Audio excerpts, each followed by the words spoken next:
Yes, good. All right. So this is lecture 3. And it is a continuation of lecture 2 about non-equilibrium response.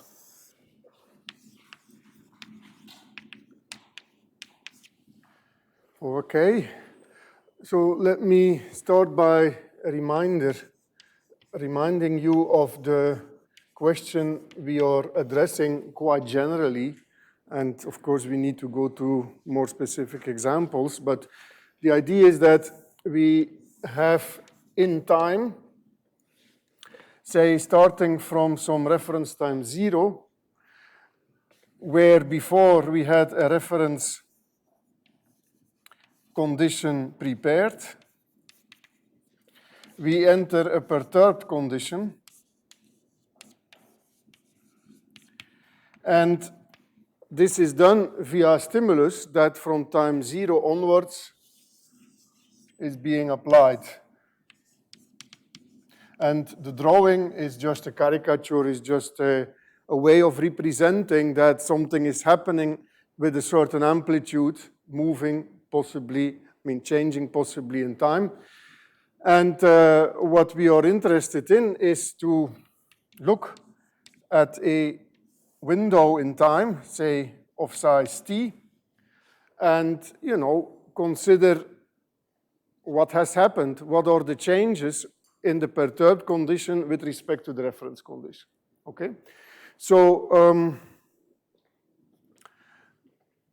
to make it already a little bit more specific, perhaps we can write an example and how that is proceeding in equilibrium. Let me give you the formulas which are somehow well known. In equilibrium, these things are generally discussed as linear response theory. So the word linear refers to our ambition to start at the beginning, meaning that you would like to, first of all, to understand in linear order in this stimulus, which in general we can denote by h of s, in linear order in the stimulus, you would like to describe the perturbed condition in terms of the reference condition. Of course, in equilibrium, the reference is a time invariant equilibrium condition. And so during lots of times in the 20th century, people have come up with expressions for that. And I told you about such an expression already. Let me maybe illustrate it again. So there is the Sutherland Einstein relation. And what is it? Well, let me just say it maybe more specifically. Suppose I have a dynamics for a particle, a colloid, in a periodic potential. And I describe it, say, in the inertial, in the underdamped regime. Then I would get a dynamics, which is, you have to correct me if I'm making a mistake, but there will be a velocity, which is just the change of the position. I'm thinking about three-dimensional particle now. And then the particle may have a certain mass, and I write basically equations of Newton by starting by saying what will be the acceleration, and the first moment will be that I will have a friction coefficient gamma, which is there. And then I may have indeed my periodic potential, so there will be a derivative. In 3 dimension, I will write it like a gradient acting on the position of the particle. So I will denote it by U. And then possibly, because this particle is sitting in an equilibrium environment at a certain temperature, I will have a noise, a Gaussian white noise, which I denote by psi t. It's a standard white noise, and there is an amplitude that comes with it, which is probably something like 2 gamma kBt. But I'm not sure where I have to put the mass. Forgive me for that. There must be a good way to do that. but I think I have it. Ah, there is an M also. There. Okay, so we will come back, and I already mentioned that before, why I put that here. Right? I mean, this needs an explanation, but that is something that I come up. So that's the dynamics. I didn't write the subscript here, which is time. Right? Everywhere there should be the time variable. Yes, I'm sorry. Yes, of course, it's a friction, so it will decelerate the particle. All right? So this is not a Sutherland Einstein relation, this is just the dynamics. But now we can wonder, you know, you have this periodic potential, I can draw it in one dimension, and you have this particle with mass m, and it is being, you know, surrounded by this, let's say, it's a viscous liquid with a friction coefficient gamma and a temperature T. And it is indeed being pushed around by this water, or this sugar type water, but sitting in this periodic potential. And now we may wonder, what is the diffusion of this particle? In other words, in a jiggling random arbitrary behavior, it will explore the space a bit, and we associate to that a diffusion. And this diffusion is basically measuring the mean square separation, how far it goes from where it was in the beginning. Now, since I was so ambitious to write in 3 dimensions, this diffusion is in reality a matrix. It's a 3 by 3 matrix. So maybe I should write here indeed indices I and j, where I and j are just 1, 2, or 3. It's a matrix. And this diffusion matrix is then defined by taking the limit as time goes to infinity, and I take simply the r at time t minus the r at time 0. The I component, I take the r at time t minus r at time 0. The j component, I look at how that is the expectation. This is all in this equilibrium distribution in the reference. There is no perturbation here. And I think I have to divide by 2t. And that would be the diffusion constant. Okay? It gives you a way of how that initial, you know, you can imagine that you have a dilute suspension of colloids and you initially concentrate them at a certain place, and then there is this kind of Gaussian-like spreading of this cloud, and the variance, the size of that, will go with in time will go with like time t, and that is what we call the diffusion constant. Okay. I will not write the dimension here, is that okay? I don't know. Okay, so fine. So now on the other hand, there is a mobility matrix. A mobility matrix Mij. Again, it's a matrix, but now this is different from the diffusion in the sense that I will look at a perturbation. And this perturbation I can just add maybe in orange here. I will add a field. So there is a constant field that I'm adding, but the understanding is that this is small, so that it makes sense to look at a linear response. And as I was announcing, we want to know what is it's like pushing this particle. So what is the velocity that it gets, right? So what I have to do is I have to take, so this is a vector really.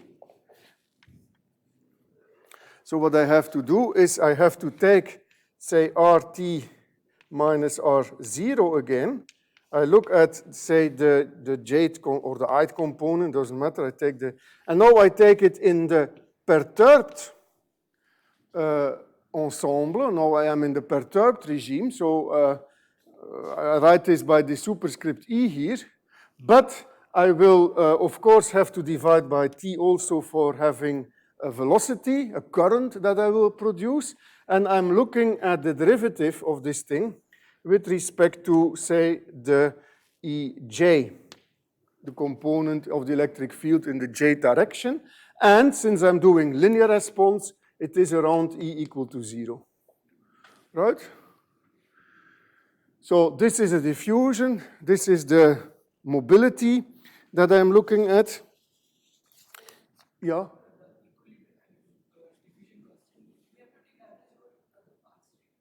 Well, yes, of course. You see, this is a function that depends on time. So indeed, when I write here this average over equilibrium, it means that I start in equilibrium. I am in the equilibrium condition for all time, and I just, without perturbation, look at the displacement of the particle. So it's in trajectory space, that's correct. That's also true. That's also, you look at time 0 and at time t. That's true. You know, in non-equilibrium, you very often look at observations which have to do with trajectories, like how much did you go in that time? How far did you go? How much did you spread? These kind of questions are very typical when you go outside static equilibrium. So equilibrium, you know, maybe that is sometimes a confusion. Equilibrium doesn't need to be like only described statically, right? There are also time correlations in equilibrium, of course, right? Yes?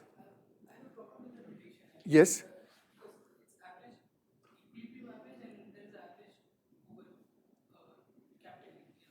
Here. That's correct. But there are different dynamics, right? This average is averaging over all trajectories, including that electric field. Okay? Yes? How do you know what you should divide? Like which power of t you should divide? Well, a priori, I don't know. You're very right. A priori, I am doing like a wild guess. However, I have a bit of experience, right? I mean, your question is really saying, why does that make sense to divide by t to speak about the diffusion, right? This is really what you're asking. Now, it's not so strange if you think about it. It depends how deep and how far you want to think. But, you know, if you have Brownian motion in general, you have that x squared, this diffusion, goes like t. I don't know whether you have seen the random walker. Start with a random walker. So suppose I have a random walker just on the lattice, you know, like we saw yesterday, but let it be with rates, equal rates to the left and to the right, say rates 1 to the left and rate 1 to the left and to the right, equal rates. And now I can look at, let it be even discrete time to be simple. So now I speak about probabilities. So at each moment, I have probability 1/2 of going to the left and probability 1/2 of going to the right. And I remain for a second in my place, right? That's a random walker in discrete time. So suppose I want to know where is the random walker at time n. So this is the position at time n. Discrete time n. I can see how far I got. That's xn minus x0, right? Now, what is this? This is really a sum of choices I have been making that I can call, with some permission, I will more or less use the same letter as there. It's a V. It's like, but the V is, of course, now a V, which I will call Vk, where the k goes from 1, I think, to n. And the Vk is a random variable, which is 1 or minus 1 with equal probability 1/2. Right? So that's how I obtain the xn from x0. All right. But now you see, these are independent, identically distributed random variables. Okay? And in other words, what you see is that this xn, being this time-extensive thing, is of order what? I mean, what is the order of this? Well, a priori it's 0, right? If you just take the first order would be 0 because it's equal amounts of plus and minus 1, but there is a correction, the so-called error correction, right? So what is it? It's a central limit theorem. So really this sum is of order square root of n times basically a Gaussian random variable. That's the central limit theorem. But it is of square root n. So this means that if I would indeed do the calculation, I don't even need to refer to central limit theorem, I just do this calculation of this displacement, I will find it goes like n, right? Because the variance is like the variance of a sum of independent random variables is n times the variance of these things, and the variance of that is basically 1, right? So you see how it goes like n. So now this Brownian motion or this kind of dynamics, this colloidal dynamics, as it is induced by such a noise, which is very much the same as that noise, random bumps that is being given to the colloid, will have the same behavior that I can expect. And it's just that the discrete time is replaced by a continuous time, but it is in the same order, right? So the real origin has to do with the fact that this particle is at rest in the fluid. And there is no systematic force on it really, except for the periodic potential. If I speak about the water, or the sugar water, what it is doing to the particle is thermodynamically spoken, it is zero. It's a net force on it.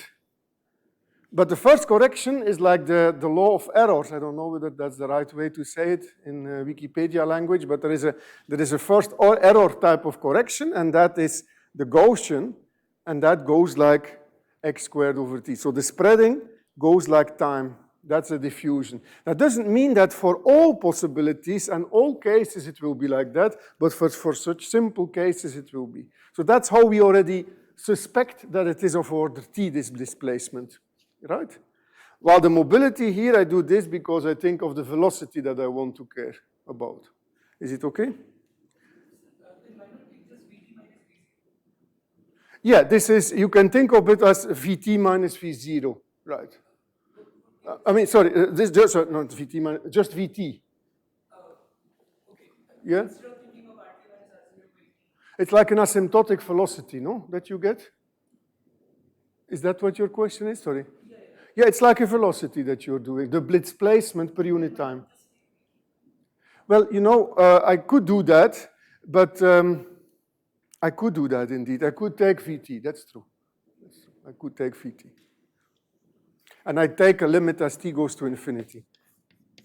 You see why I'm doing these limits? Because I want to be, this is a perturbation which is constant, and I want to know the perturbation in the new condition, right? In the limiting asymptotic condition. Okay, so the Einstein-Sutherland relation, that's what I wanted to speak about,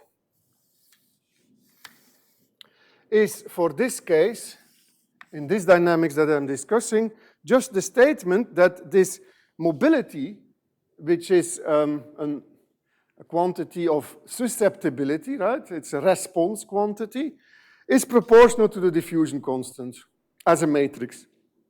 So I guess it means that Mij, if you can read the green, would be like 1 over the temperature. Maybe there is a Kb even. I don't know. Dij.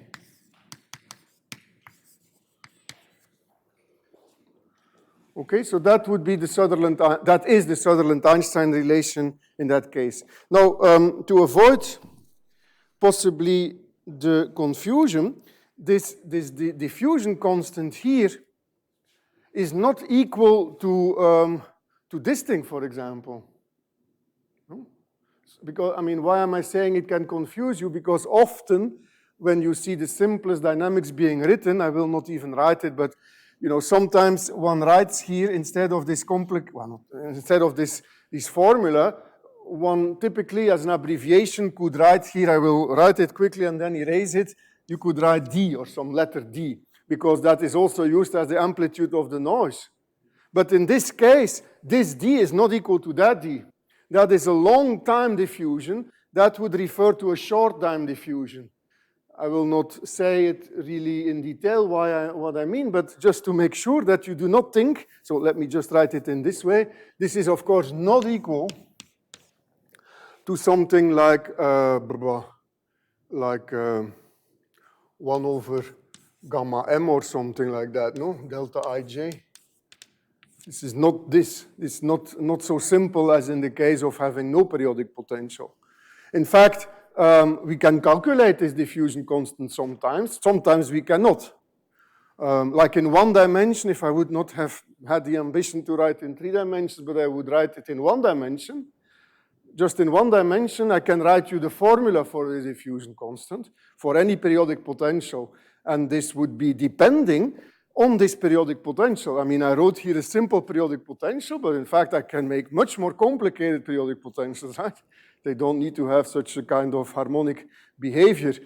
And so the diffusion constant will then depend on the shape of that potential. It's not something which is universal, no, it really depends on the potential. And, but always, no matter what is the complication of the U, no matter how complicated it is, this will remain true. And that's why we celebrate this formula as a Sutherland Einstein relation, because, you know, it's kind of very powerful. It's very general, but it is restricted to the case where you're looking for small perturbations in linear response around an equilibrium. Okay? Yes? When will these two diffusion constants coincide? Okay, so when the U would be 0, for example, that would be the case. I think this is the only case, actually, where it is happening. So don't make the mistake, maybe you never made such a mistake, but I did often make such a mistake, to think that this diffusion constant would be the same as what you have been writing in front of the white noise. That is only true because of the U being 0. And also from there, you understand possible confusions, why this Sutherland Einstein relation is sometimes also called, why the relation of this being related to the friction is sometimes called the Einstein relation. You can understand that these things can easily be mixed up. All right, so that is what we do. Yes, please? Is it true that even in presence of U, the scaling of R will go like 1 over T? Even in presence of U, the D will go like 1 over T? No, R, RT minus R0, the displacement will go like root T, even in presence of U. Sorry, I don't understand. So the M? Even in presence of potential, whether it's true that the R square goes as T. Yes. Yes. Yes. Again, of course, this is not true for every potential, no? Okay, maybe I should write it on the blackboard to make sure. This is periodic.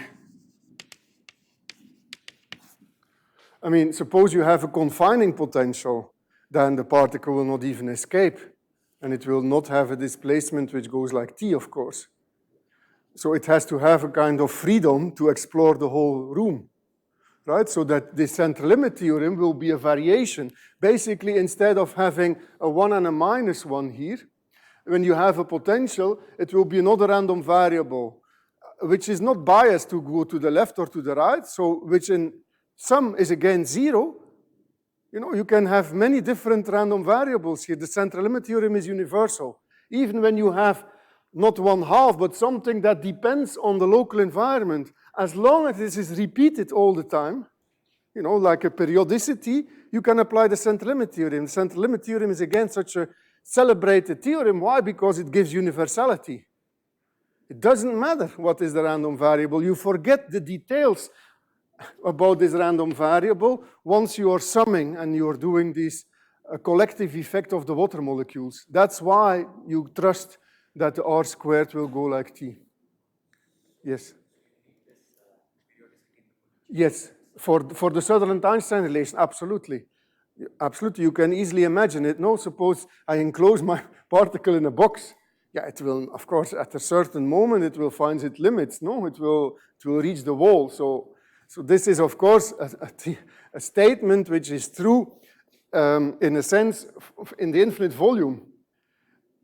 Right? This condition that I wrote here, the word condition, this dynamics doesn't have a stationary distribution even for this position. You know, it can be anywhere. It will be possible to have it anywhere. But nevertheless, you can speak in a meaningful way about these things. The second moment should be finite, that's correct. Absolutely, you're right, yes. So indeed, I forgot to mention that this universality of the Gaussian central limit theorem is not so sensational as I was claiming. As you correctly remark, you need a condition, and that is that you have, for example, finite variance, absolutely. So that's actually for physics also important, because you may have, you know, for particles like in a turbulent flow, it may very well be that these variances are infinite, or for all kinds of reasons, it may be that you're very much shaken by your fluid and not in a finite variance way. And then the noise that you will generate is not Gaussian, really. So it's a very relevant remark. But in this case, I was trying to be simple and not I mean, you have this sugary water, and you know sugar is sweet and doesn't behave very turbulent. If the potential is not periodic, then I do not want to make such a general statement. It is not true in general. You need to have a kind of repetition of the same thing. Otherwise, you need some homogeneity. It could be, for example, that the diffusion in some part of space is different from somewhere else. And that I do not consider here. Right? Do you see? I mean, you're all right in seeing. I mean, it's very nice that you all see that there are restrictions to what I'm saying. And for example, here I have a homogeneous periodic, it's like a simple periodic potential that I have. And if it is not periodic, or if it is, if it is not periodic, then it's not true in general. Yes? Yes, exactly, yes. Okay, so our question could be illustrated also with this example. Suppose, yeah.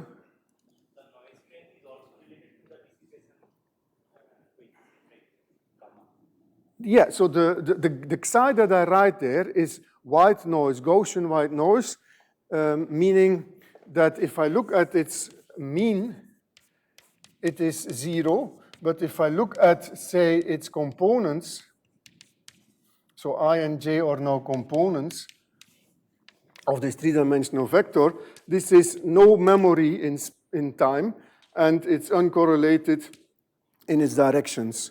But for the rest, this is pure standard white noise. It has no further amplitude in its variance. Sometimes in other textbooks, perhaps, or in some manuscripts, you can have that this psi is including an amplitude, but here I choose to put them in front. But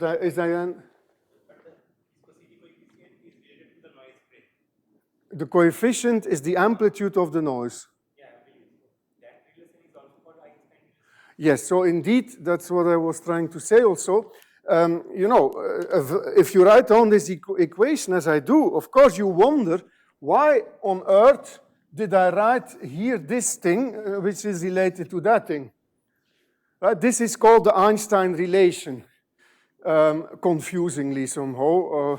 But what can you do? I mean, life is a bit confusing, so after all, no? So indeed, this is, and so we speak about maybe the FDT, or sometimes called the FDR. Like if you were yesterday in the talk of Matthias Krüger, he was referring to the FDT. Did you hear that? He was using the word FDT. FDT corresponds to fluctuation dissipation theorem or fluctuation dissipation relation, but you have in fact various ones, and here in this talk lecture I only mentioned two of them. The first is fluctuation dissipation theorem, which are relations like those of Kubo and Green-Kubo, which have to do exactly with the setup I'm describing here. They have to do with this setup. And so the Einstein-Sutherland relation, that's an example of a Kubo relation, really. Okay? But there exists also a second fluctuation dissipation, so example, Sutherland Einstein. That's why also Sutherland is so handy. Not only, sometimes one tries to be polite and friendly for reasons. And here we try to include Sutherland also, to use him for distinguishing this relation, Sutherland-Einstein relation, from the second FDT, which is sometimes called the Einstein relation, and which refers to, indeed, the noise amplitude and the friction being related. So an example of that, okay, I don't know whether I should speak about all these things, but it cannot hurt. A simple example that you may have seen in courses on electricity or something. Suppose I have an RC circuit, so it's a linear electrical circuit. You will have to help me here, okay, because I do not know Kirchhoff's law. But what is it? So I have like a capacitance, and I put it in series with a resistor. So that's probably called a RC series, yeah? So I have a capacitance and I have a resistor, and I have something like that. And of course, this is a very simple circuit, an RC circuit in series. Now, believe it or not, but if you put a battery, it is like putting it out of equilibrium, right? So there will be an E, so our E from there will be associated to our battery. But let us even try to do an equilibrium description. What will be the dynamics of this RC circuit? What will be our variable, first of all? Well, we can imagine that we take as variable the potential U across, I guess, or yeah, across the resistance. Now, okay, probably there is a Kirchhoff law to decide how that is related to the capacitance, no? Okay, you know the equation, I don't, but okay, so that's very good. But now let me add to that this equation, this Kirchhoff law, that perhaps we should take into account that there is also noise in our circuit. Where is this noise coming from? So this is what I will now say is something which is called the Johnson-Nygerist. I hope the correct writing is here, the Johnson-Nygerist formula.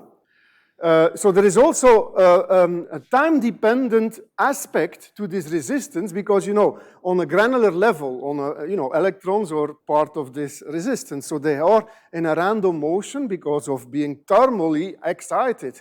This is small, but let's think of it as important, especially if you're dealing with RC circuits on mesoscopic level.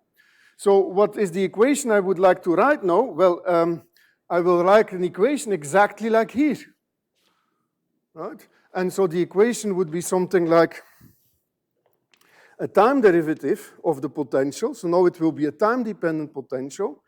And this time dependence will be related to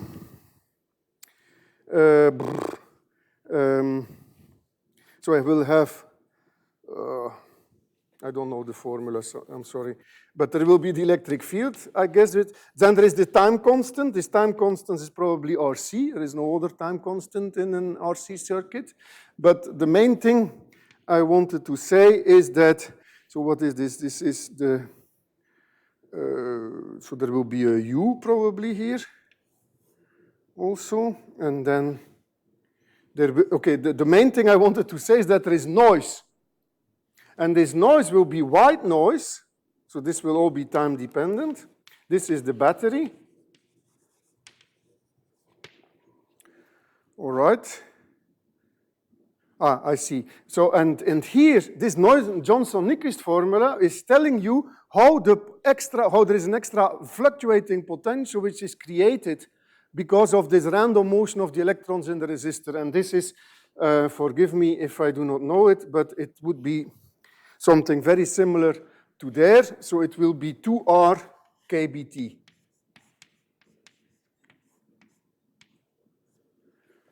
That's what it will be. So that's the Johnson-Nygerist formula, which you have to apply to add to your network. I mean, it may be that I'm wrong. Do you recognize? I think this is the current, no? CU dot is like a current, no? Because that's how the charge is changing in time, so that should be a current. So 1 over R, that is how it goes, no? So I think it's correct even, this Kirchhoff law. Right? And now I add the battery, and this is the noise of the Johnson-Nygerist thing. So that is an example of an Einstein relation, which tells us how we have to add the noise. Now, I didn't derive it, right? I didn't explain it. The only thing that, if you look in books like Kubo or Balakrishnan, you will find, maybe not this example, but other examples, you will find that when E is equal to 0, you would like to have the probability of the potential. So now, you know what I mean? Like there will be a probability distribution. No? You would like it to be e to the minus 1/2 cu squared. That's what you would like. Well, that's exactly the choice, I hope at least, that makes this true. And then you can compute the variance of this potential, etc., and it will be related to this capacitance and this resistance, right? So, but that is something different. That is something different than understanding how by adding the the battery, the potential is changing. That's different. All right? Now, what I also said last time was that, in fact, these are not unrelated. There is a way to go from 1 to 2, which maybe I will explain to you, but if I wouldn't explain it to you, I took also yesterday the reference of Chandler. There is this very nice book of David Chandler. It's not a thick book. It's, I think it's green. The one I once saw was a light green. It's not very thick, and it has many, many very nice things. And in that book, this is also explained. So the book by Chandler, David Chandler. This is explained also. All right, so I didn't explain myself much. I just mentioned these things for the moment. Is it okay? Are there more questions here? Yes? So this, the Boltzmann factor the KB. Okay. Sorry. There will be a KBT probably here, no? But you see, for the moment, I am looking at the stationary distribution of this system. Okay, for E equals 0, no? I mean, okay, for E equals 0, I'm just looking at the stationary distribution. And if you wish, this you can say is the Hamiltonian. So it's like, you know, this relation between RC circuits and springs and all that. So it's like a spring with spring constant C, no? This capacitor, that is what is happening. But I forget these things a little bit, I must admit. All right, so where are we? Yes, is it okay for the moment? So now our ambition remains that we would like to understand, for example, the Sutherland Einstein relation when we add yet another color. Why not yellow? Suppose that not only do we have a periodic potential, or maybe the periodic potential is not there, but we are adding another force. And this force in 3 dimensions, even in 2 dimensions, is easily taken to be non-conservative. So let me erase a number of things here. So the claim is that this will no longer be true. So this will now be broken. And our ambition is not to say that it is broken, but to say how it is broken. That is our ambition. But note, it is not broken because we add a confining potential. No. It will not be like that. Our potential, or our force rather, will be something like, so our force could be in let me make a drawing in 2 dimensions. So we have a very large volume, in fact, a very infinite volume. It could be that our force field is something like here you turn that way, maybe here you turn that way. So it's like a periodic, but of vortices. I will not draw all of them, but so like a lattice of vortices. You can imagine that everywhere there is a little arrow, and these arrows, you know, make a periodic lattice. Can you imagine something like that? So you make a lot of vortices. So why do I make vortices? To make it rotational, so that it is non-conservative. You can make formulas, no? You can, if you wish, you can write a force field which looks like that, but that's not the point. The point is that we wish to understand, suppose we now consider diffusion and transport, this is related to transport, what will be the mobility? So, in fact, this is a system which is not so far-fetched, no? It's our viscous fluid now is, you know, very much flowing in whirls and is doing all kinds of pleasant things. And you're this little boat, this little ship here, which has position R, is in this rough sea. And if you do not put on the engine, or you do not, I mean, you know, if you have very rough sea, you're happy to have an engine, because if you have too many sails and the wind can, you know, you really have to be careful. But if you have no engine, so E equals 0, you will drift like in that rough sea, right? So there will be a diffusion. And this diffusion is probably affected by this force. Let me call I mean, I could imagine very well that if I have, say here, the amplitude. Can I say F? Let me say F as an amplitude. So I will write it like that. Okay. I mean, it can vary, of course, from space point to space point, but let me abbreviate the amplitude of the force as being a constant, and here it would be 0, right? And let me here plot this diffusion constant and let it be isotropic. I mean, I'm not going to think about effects of anisotropy for the moment. Then I can easily imagine that I have a diffusion constant that could wildly depend on this force. Amplitude alone already, right? And I can, in fact, experimentally, one sees that the mobility, which is always defined, I put on a little bit of engine and I see what velocity I'm making in this rough sea. This mobility will be rather constant. And I draw here that they are almost equal, just to imagine that this is the equilibrium point, and let me take, say, temperature equal to 1 or something like that. Right? So you see that while the mobility will be not so much influenced by the size of the size of the roughness of the sea. The roughness, I mean, you know, the way all of these things can be very strong. The mobility will not be so much affected by it in linear order, but the diffusion naturally can be. You can maybe see this in the ship, no? I mean, the velocity you make by putting on the engine is somehow not so much depending on the roughness of the waves, but the diffusion will be, right? And so what we are interested in is to understand what is this thing here? Because obviously the transport is determined by m. If we want to get cargo from here to where do the ships leave from Bangalore? If there are any ships leaving.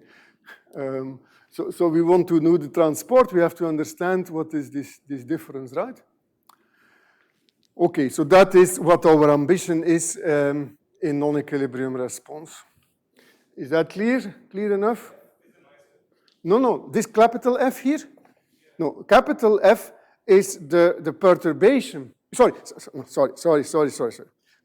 sorry. Forget this last sentence. E is the perturbation.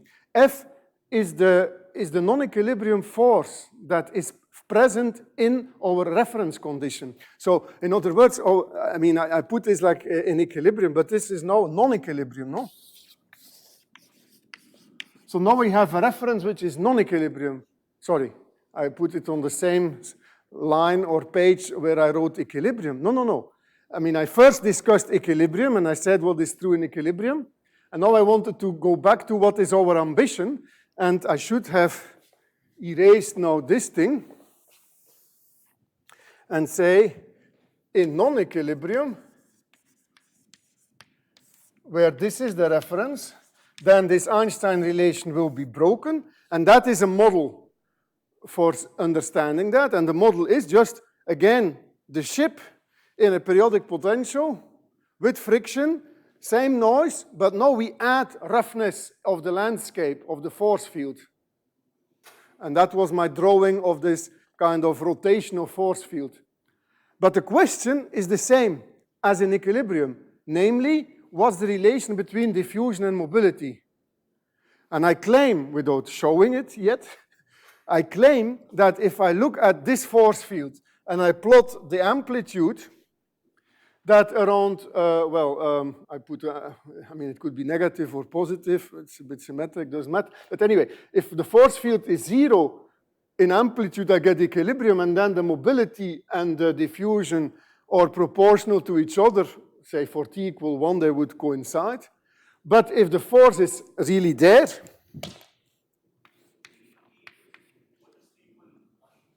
okay, this is just my sloppiness. You know, the m in d are related to t. So I should actually say kbt equal to 1, but it's just to try to not to write too much. Actually, is it ktp? I don't even know, but something like that. Is it clear now? So the F is not the perturbation. No. The perturbation remains E. But now the non-equilibrium condition is determined by F. This periodic U is not non-equilibrium, it's just a periodic potential. And if we don't have F, we have Sutherland Einstein. We have the fluctuation dissipation relation in all its full glory. But now we add this F, and we would like to understand how things are changing. Is it clear? Right. So a non-equilibrium condition would also be that you do not have F, but E is very large. Like yesterday we... Yes, exactly. Thank you. That is indeed a good remark. So the point that you make is that we can put F equals 0 and have this E very large, and look at, suppose we have an E, but we make it even larger. Right? So then you go to differential mobility. Then you do not look at linear response, so to speak, but you look around some, then you would look at an E plus DE, and you take DE equal to 0. But E is fixed, so then you get a mobility which depends on the electric field. Right? Exactly. Thank you. Okay, so this was the reminder. So, well, there is one more reminder I wanted to give you, is that we obtained some formula, or we tried to do some formalism, no? So let me remind you where we were, because as I announced, we have a task, no? We have to understand these corrections. So let us see how we can do that. Yes? E is the perturbation, yeah. What do you call the non-conservative force, the non-equilibrium driving? Does that make sense? Which need not be periodic.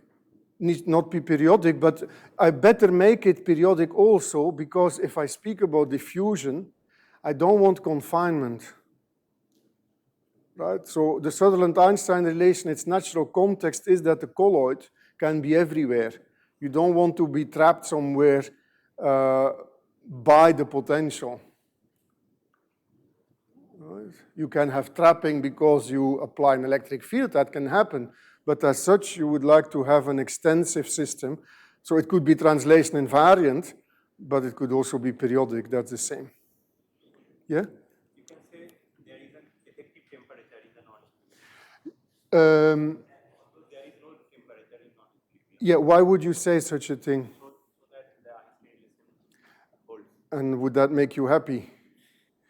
I mean, I'm asking that simply because indeed this is what often is done, but then the question is, what is this effective temperature, right?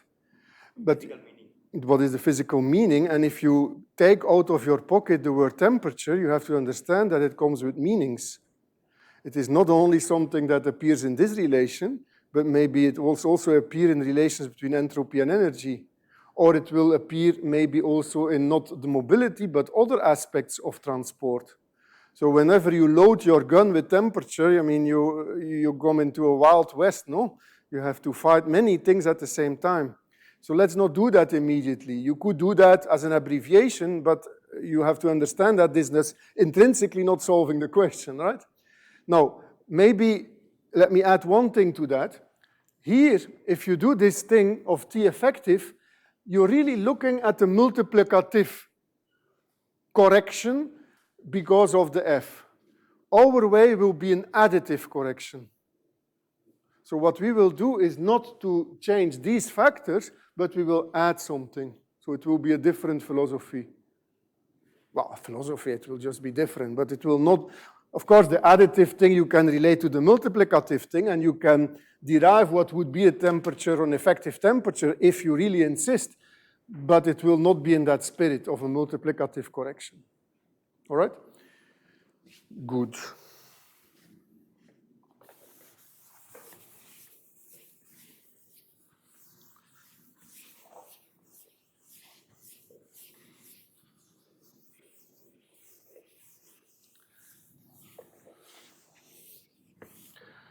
Okay, so you remember maybe last time that we had section 3.1 or so, where we were speaking about linear response in equilibrium, around equilibrium, within a kind of general formalism setting.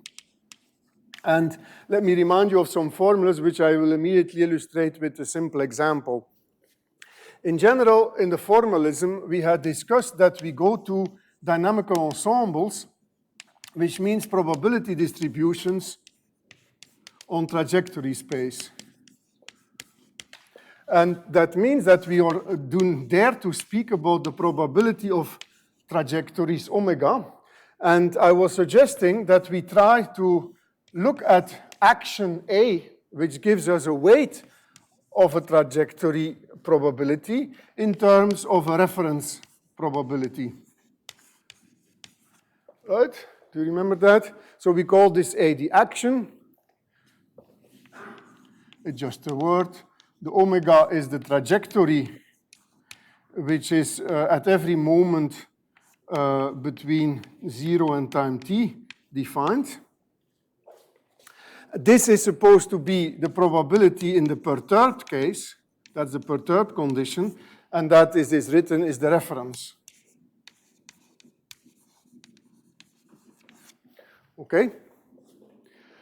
Now, okay, let me add one more thing here. We also insisted, or also we like to think of, that if we go from equilibrium to non-equilibrium, the first symmetry that we have in mind before all other symmetries that we can think of is time reversal. So time reversal means that we go from one trajectory omega, every trajectory omega, to a new trajectory, which we denote by theta omega.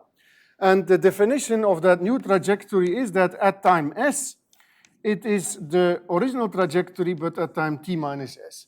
And as some of you noticed, I am sloppy here, that I am forgetting the so-called kinematical time reversal, which is needed when I deal with velocities. So my example that I had here of my ship in the rough seas, of course, would require that I flip the velocities. Let me not do that. It is absolutely not a problem to do it, but it's like one letter more, and I don't want too many letters. So I do not do that. So given a trajectory, there is another trajectory, and of course, this theta is an involution. It's a bijection. So if I sum over all omegas, I can as well sum over all theta omegas. It's like a change of variable with determinant of the Jacobian one, if you wish, but it's a discrete change of variables. And now what do I do with this time reversal? So this is called the time reversal operation. It just works on trajectories. Well, the thing I do is that I write this action as a sum of two things, and I just introduce this notation, a d and an s letter, where d is symmetric, so d theta is equal to d, and s is anti-symmetric. Now, this is something that you can always do. This is no meaning as such. It's just something that is maybe promising because time reversal will play a role in non-equilibrium. So why not try to implement it from the start? So every function of a trajectory I can write as its symmetric part and anti-symmetric part, right? This 2 and not having a 2 here is a bit ugly maybe, but bear with me that this is good. And the reason is that the point is that this S will have a physical meaning by putting here the 2, but okay. Remember that? So let us now also add one more formula before we go to explicit things. Namely, around equilibrium, we found such formulas. Let me repeat the formula.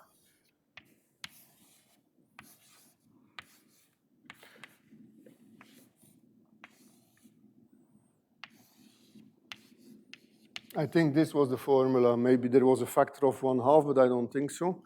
So that was a formula that we had. So what does it say? Take any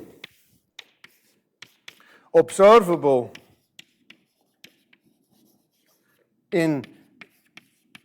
of the trajectory in the time interval 0t. If I compare it with its time reverse thing, is just equal to S times O in the equilibrium level to highest order, meaning in the perturbation, of course, or to lowest order, what should I say? Lowest?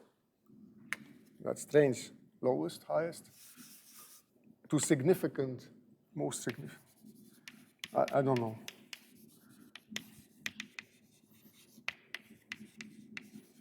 I mean, I'm trying to do linear or maybe second order response, things like that, right?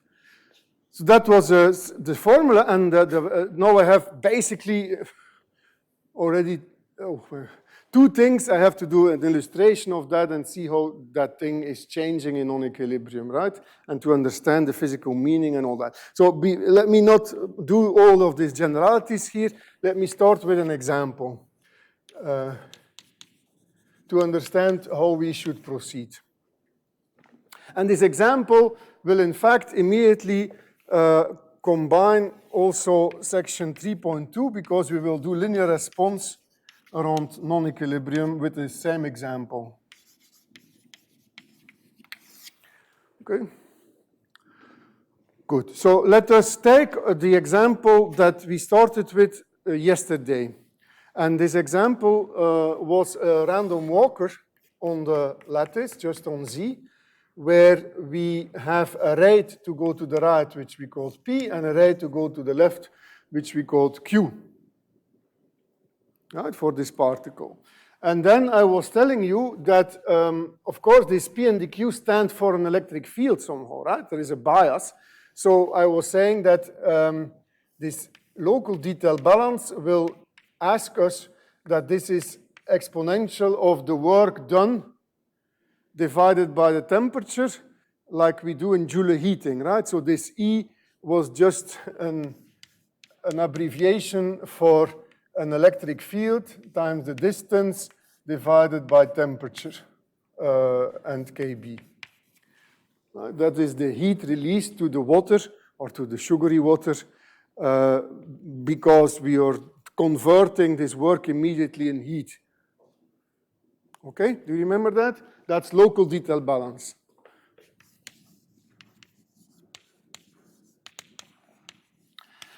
Of course, there is something else that we do not know. Well, I mean, a priori is not given. That is, that it's not because we know the ratio that we know P and Q separately. But I told you that this may be important, but let us wait for a moment with this. What I would like to ask you is what's the probability of an omega? Yeah, let us just think about the probability of an omega. Let us not even imagine that we have a reference. The reason why I do that because I want to treat at the same time equilibrium and non-equilibrium. So let us be a little bit informal or formal. I don't know what is the right, but let us try to see what's the probability of a trajectory really for such a system. I mean, how does it change when you change P and Q? What is the dependence on P and Q? That's what I'm asking. Not necessarily with respect to P and Q equal, but just how does it go with P and Q, such probability? Well, maybe you have to look whether what I say makes sense. And if it is not making sense, tell me. It may be wrong what I'm saying. I would think that the probability, what is the trajectory really here? The trajectory is that if I look in time, that maybe I start indeed at the origin, and I sit there some moment, and then maybe I jump to site 1, and then I come here, no? So I was at the origin, and at a certain random time, this is the first jump time, I go to 1 and I sit there. Maybe I don't like it there, so to speak, and I jump back to the origin, and I sit there, and maybe I go back. Maybe then I sit a bit later. Maybe then I go back. I don't know, I mean, maybe I don't go back, maybe I go here to 2, etc., no? Right, this is a trajectory. It's a random trajectory. Why is this trajectory random? Not because I have Gaussian noise, because I have a continuous time jump process. It is random because of two things. There are waiting times. So you do two things. You're waiting and there is jumping. Right? The waiting times, they are exponentially distributed where the rate is P plus Q. Right? So P plus Q is here the important parameter, the escape rate. P plus Q tells us what is the waiting time distribution. And the jumping, well, that's determined by P and Q, where you jump to, right? When you are jumping up or down, that is either proportional to P or proportional to Q, all right? So what's the probability of a trajectory now? Well, clearly, it would seem to me, let us first take all the waiting together. Okay, so you're waiting, you're waiting, you're waiting, you're waiting. What's the probability of all that waiting? Well, you see, these jumps are just instantaneous, despite yesterday's talk where we enjoyed, remember the talk of Enrico Carlon where we spoke, where he was speaking about the transient time to go from one to the other. So here we ignore that, it's just a pure jump process. And so the first thing that will be, of course, true is that we will have a factor which is decaying with time. I mean, because all that waiting, it takes time, no? And the escape rate will be there. It doesn't depend on the omega. Maybe there are many other things that do not depend on the omega, but we just work with proportionalities. So let us write it there, but it will not depend on the trajectory really, no? Right? Because you jumping is just times 0 it takes. But what does depend on the trajectory, or of course, where you jump to? So I would think, but think with me that this probability of omega is proportional to p times the number, I will denote by this hashtag, is that a hashtag? The number of forward jumps in omega. F of omega, is it forward? And it is proportional to q to the number of backward jumps in this between 0 and t. Is it correct? And that's it. Nothing else. No? What do you think? Waiting and jumping, that's all we do. So that seems to be the probability of a trajectory. Now let's read, is it okay? This p plus q over times t. Okay, you see, if I have a waiting time distribution, the probability that the waiting time, you see this T1, for example, here, is equal to sometimes at, say, tau, that is equal to p plus q, is it not correct? E to the minus p plus q times tau. That's the exponential distribution, right? So now, you see, I have to wait here at T1. T1 is determined by the trajectory, right? So I have to do things like e minus p plus q T1, and then e to the minus p plus q. The next jump time is T2 minus T1, so I have to wait this time. You see it coming? And in the end, I will have that I wait, it's an exponential distribution, I wait t minus the last jump time. But if I if I add all these things, it just adds to t. Right? It telescopes the sum, and I just get this escape rate, not depending on the trajectory, because these times, okay, they are just there. You know, the number of jumps is also important, but this will happen in these things. Okay? Good. So we are there.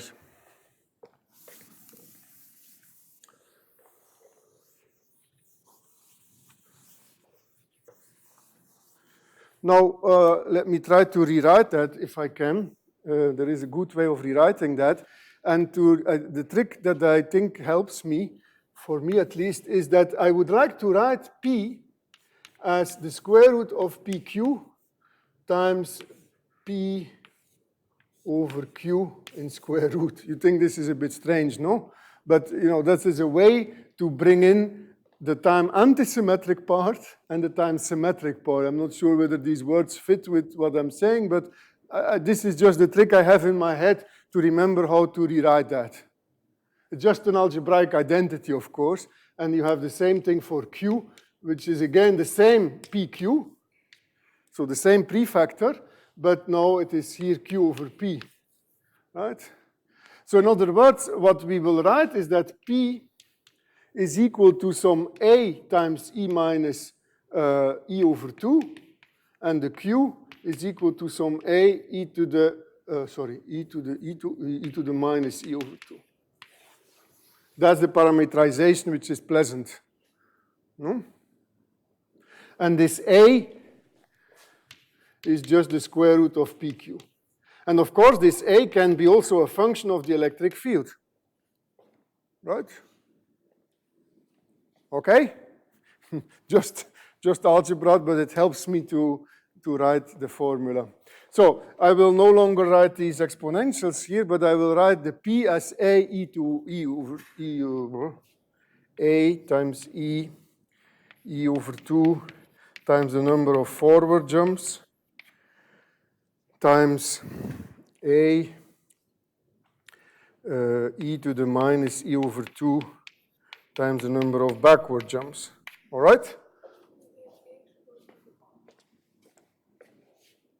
A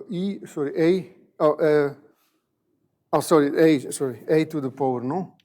A to the power forward, and here A to the power backward, right? Is it okay? Yes, thank you. Okay? Good. Now, let me continue maybe here, if you can still see that. Sorry? I just ignored it. You know why? Because it doesn't depend on omega. So if I say what's the probability of a trajectory, I'm interested in how it will change if I change the trajectory, things like that, no? I'm not interested in, this is proportionalities. I'm not doing like normalization and all of this stuff. It's a density, it would be too much. Okay, so we see that the probability of omega, and here I will now be writing a P and a Q here, but maybe I should write I will write a P and a Q, but in fact, this couple, or this couple stands for something much more physical, which is A and E, so to speak, no? Right? So instead, mathematicians would prefer to speak about P and Q. Physicists prefer to speak about A and E. Right? But so this is proportional to what? Just remember that this is A times the number of forward plus the number of backward. And then we have E to the number of E over 2, the number of forward minus the number of backward, is it?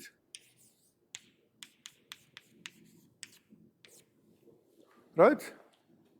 But look, isn't that nice? We have exactly obtained this decomposition here of the action. Do you see that? Because if you look at it, I have here, okay, this A maybe you don't like, maybe you prefer that I write exponential of the log of A, right? Let me do that.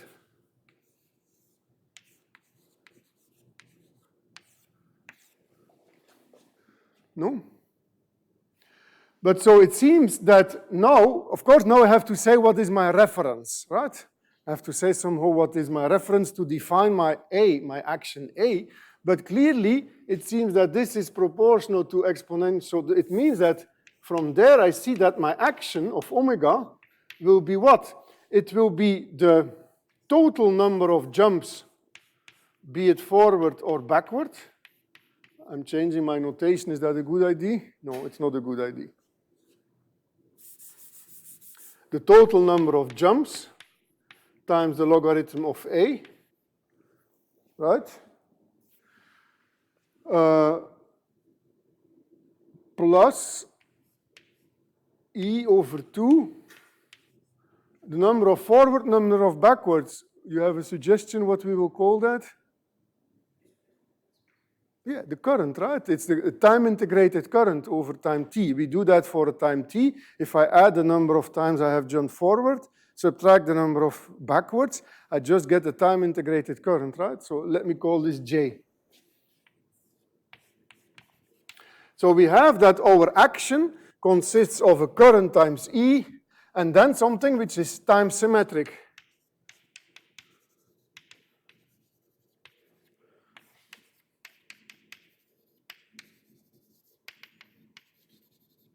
Isn't that right?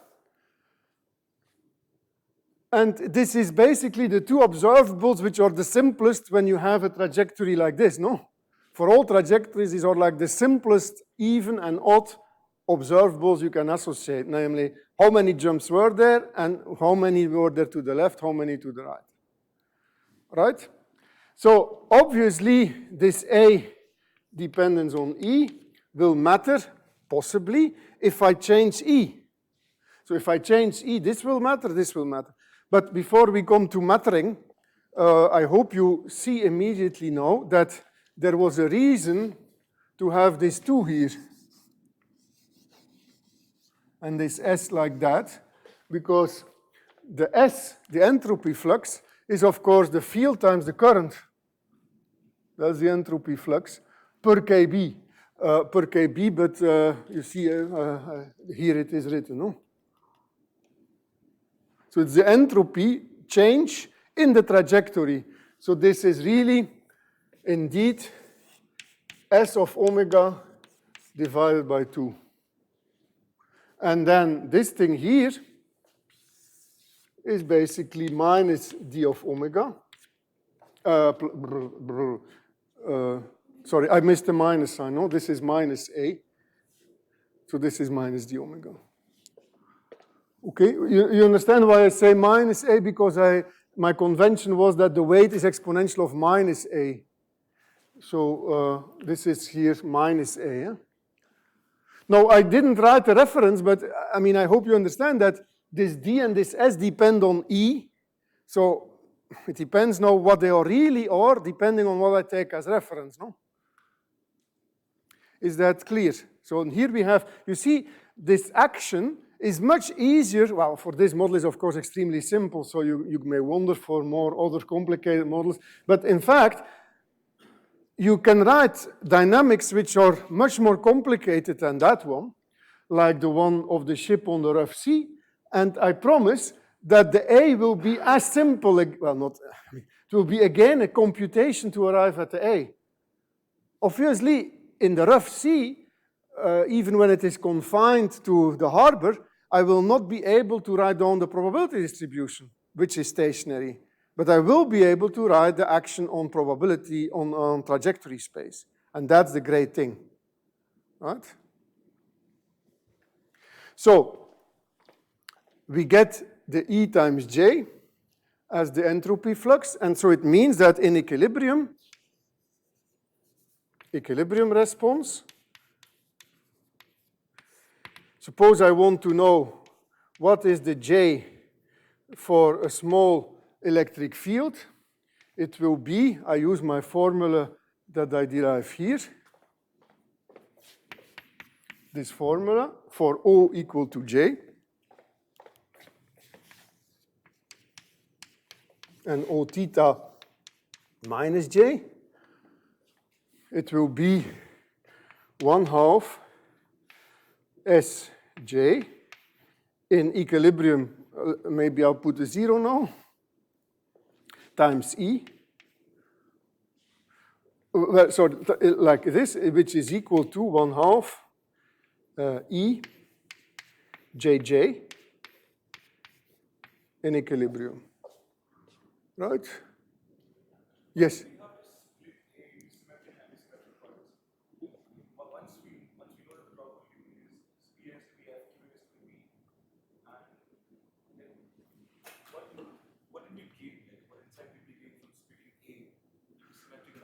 Well, the first thing that we already gained was that in equilibrium, we only need to take the antisymmetric part. We can forget about the symmetric part.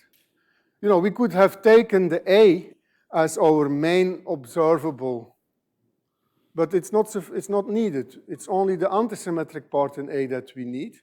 And what is nice is that this antisymmetric part has the meaning of an entropy flux.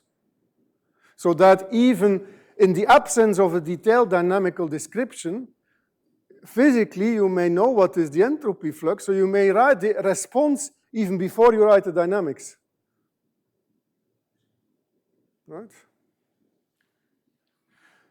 So the result that we have here, at least for this random walker, is that the current for a small e goes like E over 2 Jj, and in other words, this thing here, that's the mobility, right?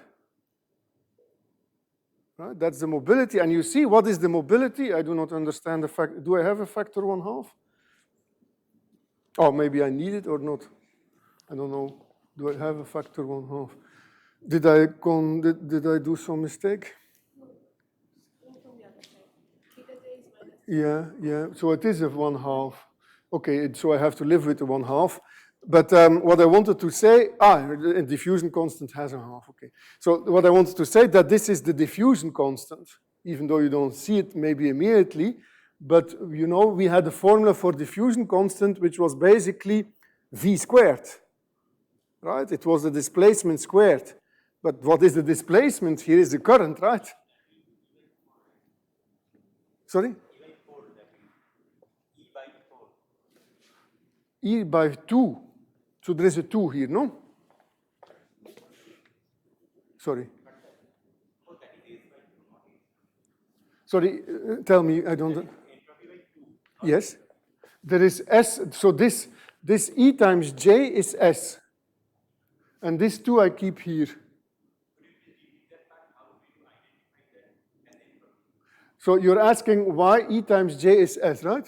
Okay, so what is S for you? Do you have any idea what you would like to call S? So we are S is called the entropy flux. Do you know what it means, or what would you like to call the entropy flux?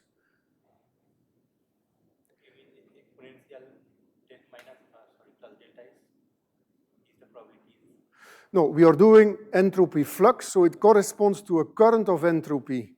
So what it means, entropy flux, is the change of entropy in the environment. Okay?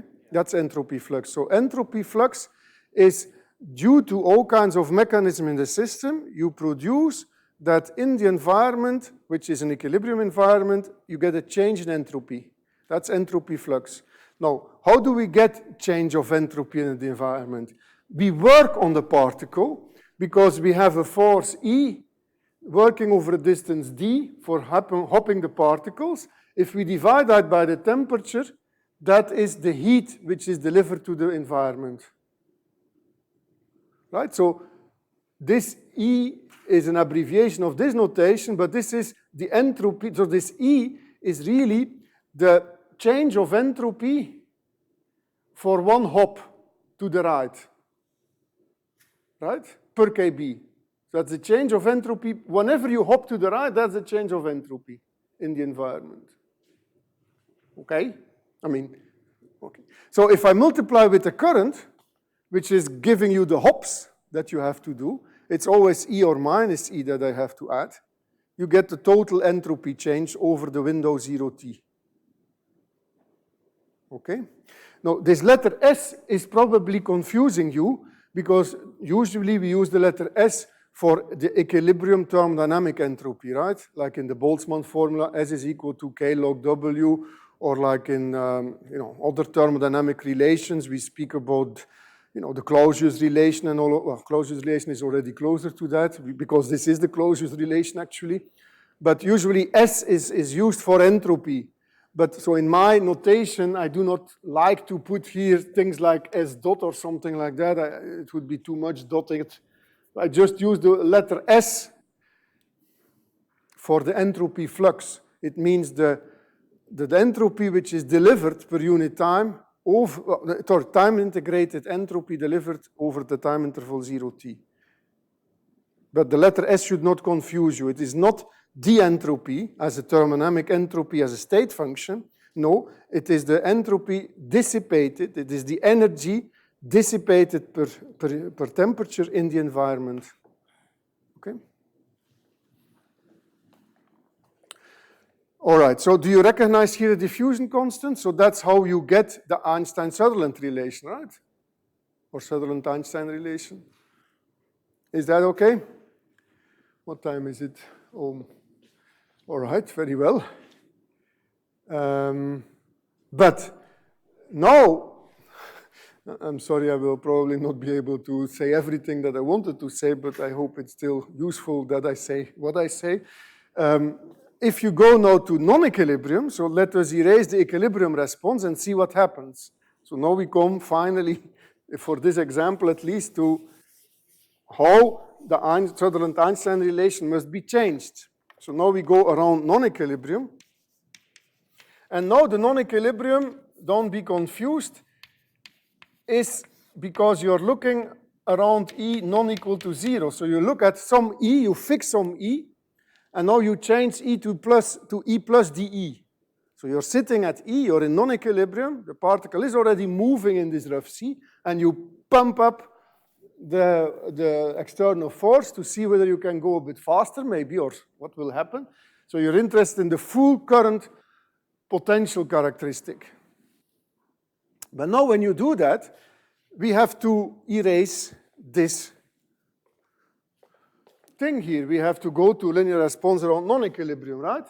So what will be now the new formula? Well, I mean, there are very stupid, I mean, very simple things to do.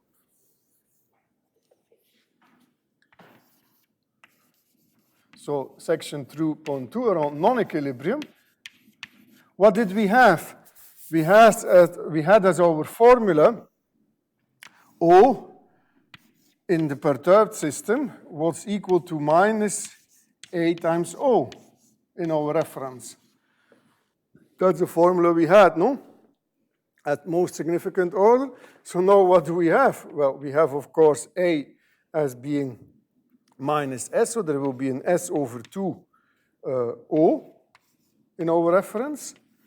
And there will be a D times O in our reference, right? And if you wish, we can still rewrite this. Okay, that's what it is. That's what it is. So if O would be antisymmetric in equilibrium, that would cancel. But I'm not going to repeat how you go to equilibrium. But you clearly see that if I now have a current, so if O is equal to a time antisymmetric current, then I have that this J is equal to 1/2 Sj in the reference minus D times J. But the S in the simplest case is where I only have one current.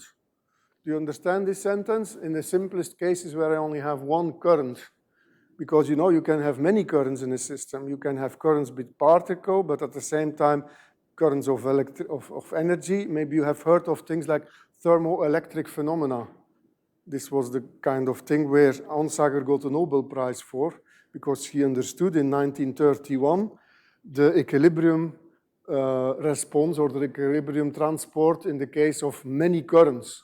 Maybe we will see. You had a question.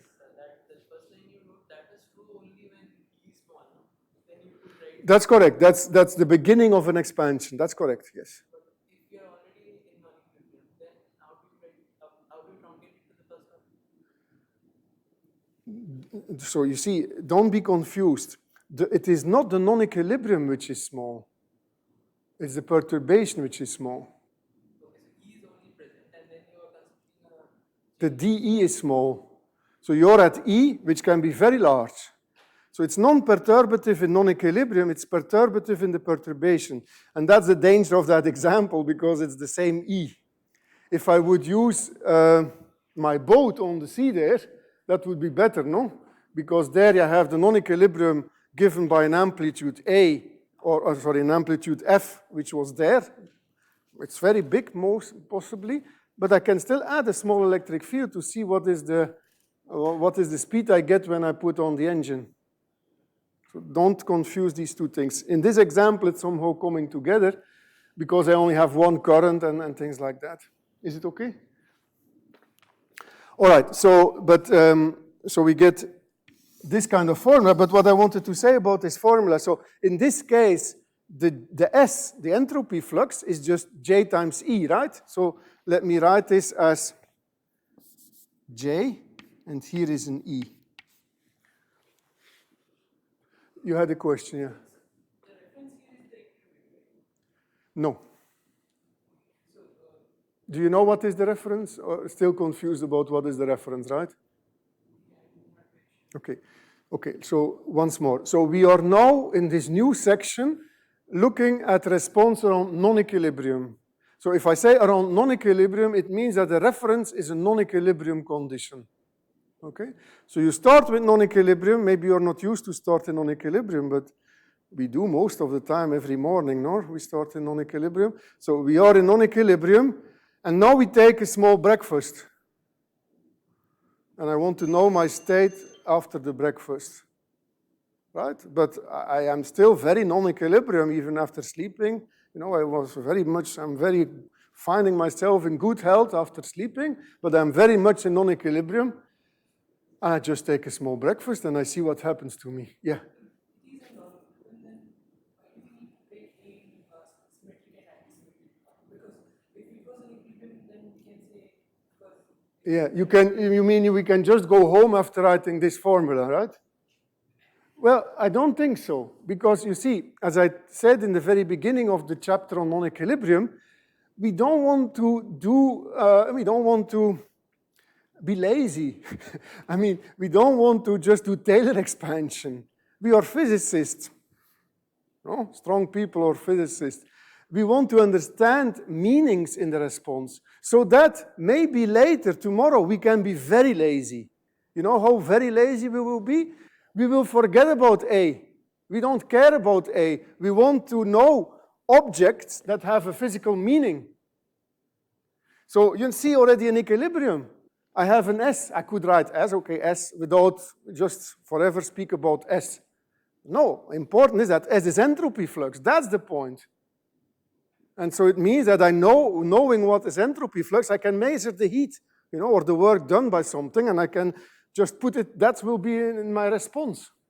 That's physical relations have a meaning. They are not just, you know, Taylor expansions or something like that.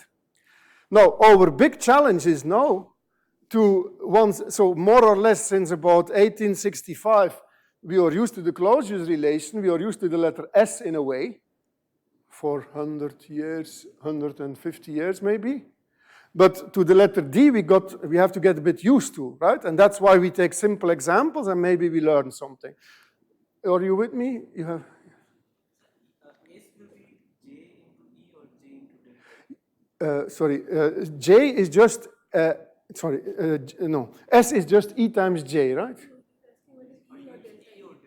Oh, okay. Thank you. Thank you. Yes, very well. It's very good. So let me even erase this and write here E plus, no, E. This is E plus D. Let me write it there. Sorry, thank you. I was too fast. So around non-equilibrium, you will have that J, E plus DE will be equal to DE divided by 2, I think it was, JJ in E. Right? This will solve many problems that people were asking about what is the reference and all that. Thank you. And then, was it a minus sign? Minus D or so? Is it? D times J. But that's not enough, of course. We also know what is D. Well, here it is. D is n omega. So it is minus D, so it is plus, am I right? Log A n times J.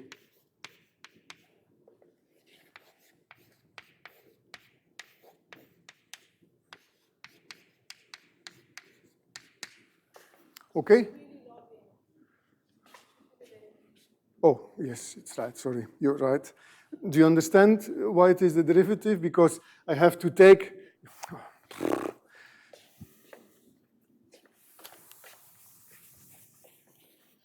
So, you know, I have A as a function of A and, okay, as a function of E, basically. I had that this was log AE times this n of omega plus E over 2j omega. And so now I have to see, if I take the E as reference, I have to see the A dE plus E minus A of E, right? So I have to take the derivative with respect to E, in a way.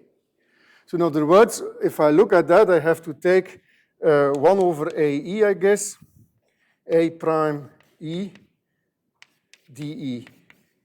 Is it correct? Is it like that? So I will have that this D here will be A prime E over A times dE. So the dE will be, of course, also there. Voila, I think this is my formula. So, in other words, how does the current change if you change it from E to E plus dE? It will be proportional to dE, that's called linear response, and that will consist of two terms. One is the diffusion, which is here, is the JJ correlation, and one has another prefactor, which is not necessarily just dE or not just 1 over half, but can depend on E also.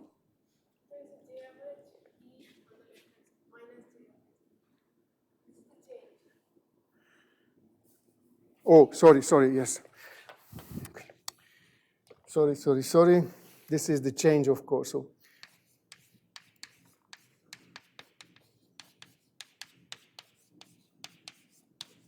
So is that okay? Maybe did I do it wrong all the way here? Yeah, I also did it wrong here. No, it has to be like that. Sorry, thank you for helping me, because it had to be the change of the perturbed, and the reference is given by that. So in other words, is the J in the E plus the E minus the J in E. So it's the differential mobility that I'm computing, right? So this is proportional to dE, but the most important thing over and beyond all my errors is that instead of the J, in complementary to the JJ correlation, you get a correlation between the current and N. And what is N? N is the time symmetric aspect of a trajectory. And what does it mean? It is just the number of jumps, right? So now, of course, in this model, what else than the number of jumps can be time symmetric? But what do you think? Does that not stand for what we could call dynamical activity? So maybe we can expect that in kind of more general context, the D will be the letter D of dynamical activity.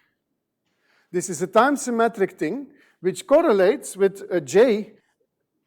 So you have to look at the correlation now between the entropy with the current and the dynamical activity.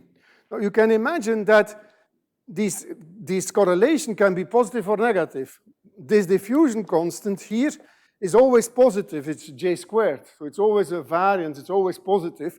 That can add positive or negative things, and the amount to it is added is of course determined by this thing, A prime E over E. But what is A? A is this symmetric thing.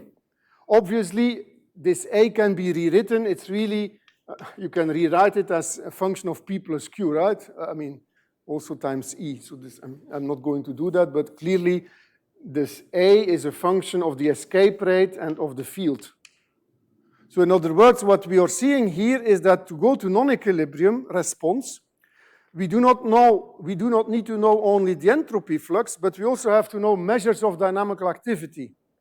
Escape rates, how fast do I change things, how active, the A was the letter of activity, there is an activation. So in other words, these are all kinetic aspects that we have to identify and that together form a dynamical activity. And it is that which we have to correlate with our observable to understand the full response and the breaking of the Sutherland Einstein relation. So if indeed I want to know the perturbation from my breakfast to my healthy non-equilibrium being, I will have to understand how certain processes are active. You know, we speak about active particles, active medium, active matter, which are relevant to biology. You see, it is activity which is the correlation that we have to take. Right? So in particular, if I want to know what is the change in the entropy flux, so suppose I take as an observable S itself, now okay.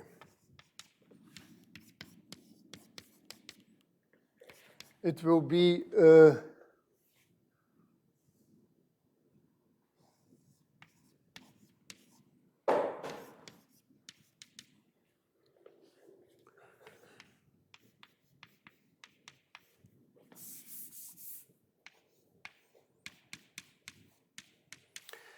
You see, the change in the entropy flux, which is the change in the dissipated heat, the change in somehow the energy which is released will be related to the variance of this entropy flux. That's also the reason why this is called fluctuation dissipation relation.